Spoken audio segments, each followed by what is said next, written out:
मिरज तालुक्यातील वड्डी ग्रामपंचायत सरपंच पदाच्या पोटनिवडणुकीत चुरशीने जवळपास 82% मतदान झाले आहे.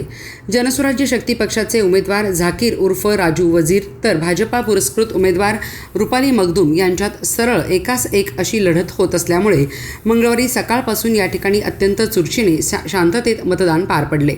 बुधवारी या निवडणुकीची मतमोजणी होणार असल्यामुळे सर्व नागरिकांची उत्सुकता शिगेला पोहोचली आहे. वड्डी ग्रामपंचायतीच्या सरपंच पदावर यापूर्वी कुमारी यशोधरा राजे शिंदे निवडून आल्या होत्या. त्यांच्या राजीनाम्यानंतर ही पोटनिवडणूक जाहीर झाली होती. या निवडणुकीत झाकीर उर्फ राजू वजीर यांनी जनस्वराज्य शक्ती पक्षाकडून तर रुपाली मगदूम यांनी भाजपा पुरस्कृत असा उमेदवारी अर्ज दाखल केला होता. दोन्ही उमेदवारांनी प्रचार जोरदार केला होता. त्यामुळे ही निवडणूक चुरशीने होणार हे स्पष्ट झाले होते.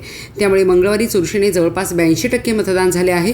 कोणताही अनुचित प्रकार होऊ नये म्हणून या ठिकाणी मोठा पोलीस बंदोबस्त तैनात करण्यात आला होता.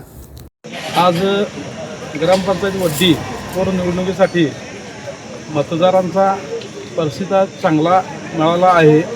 मी उमेदवार म्हणून त्या मतदारांचं स्वागत करतो की असल्या उन्हात देखील चांगल्या टक्क्यानं मतदान वाढवत आहेत.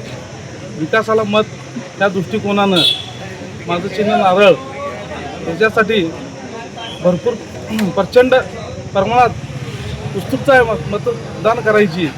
मतदारांची प्रतिसाद मला चांगला मिळालेला आहे.